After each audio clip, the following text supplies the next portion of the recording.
ఓ సంచలనాత్మకమైనటువంటి సంఘటన చోటు చేసుకుంది. పెద్దిరెడ్డి రామచంద్రారెడ్డి మీద ఆగ్రహంతో, అతని వ్యవహార శైలి మీద కోపంతో అక్కడ ఉన్నటువంటి రామచంద్ర యాదవ్ ఆ మధ్యన జనసేనలో చేరి కార్యకలాపాలు నడపబోతుంటే అక్కడ జనసేన సరైన సపోర్ట్ చేయలేదని సొంతగా ఒక పార్టీ పెట్టుకున్నారు, బీసీవై అని చెప్పి.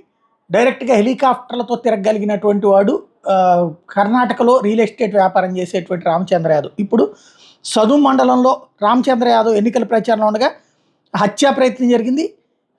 ఇది వైఎస్ఆర్ కాంగ్రెస్ పార్టీ వాళ్ళే గుండాలు రౌడీ మొక్కలు తెగబడి దారుణంగా మట్టుబెట్టే ప్రయత్నం చేశారన్నటువంటిది ఆరోపిస్తున్నారు. బీసీవై పార్టీ వాహనాన్ని కూడా తగలబెట్టారు. కార్యకర్తలు అనుచరుల్ని తీవ్రంగా కొట్టారు. ఘటన మీద తీవ్రంగా స్పందించారు. నేరుగా కేంద్ర ఎన్నికల సంఘానికి ఫిర్యాదు చేస్తూ ఉన్నటువంటి పరిస్థితి ఇది. దానికి విజువల్స్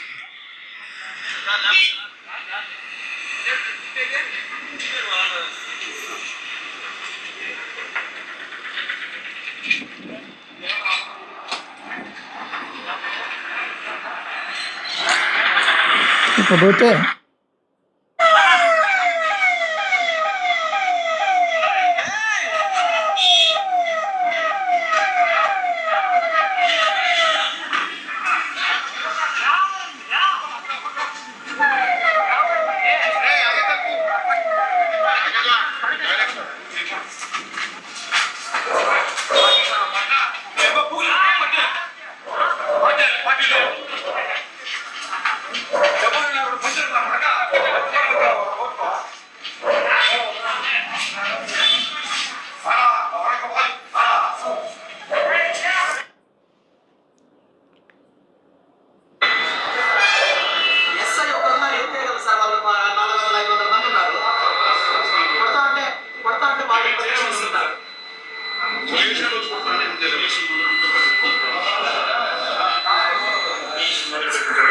ఈ గందరగోళం అన్నటువంటిది ఊహించిందే. అనూహ్యమైనటువంటి సంఘటన ఏంటంటే ఇవాళ జరిగినటువంటి ఇష్యూస్ అన్నమాట.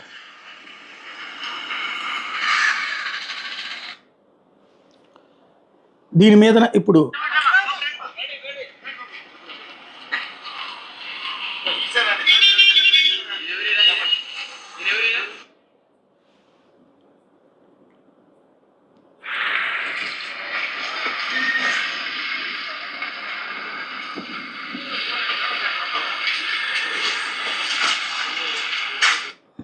అయితే వైఎస్ఆర్ కాంగ్రెస్ పార్టీ వాళ్ళేమో తనకి తానే చేయించుకున్నాడు ప్రచారం కోసం అని చెప్పి ఆరోపిస్తున్నారు.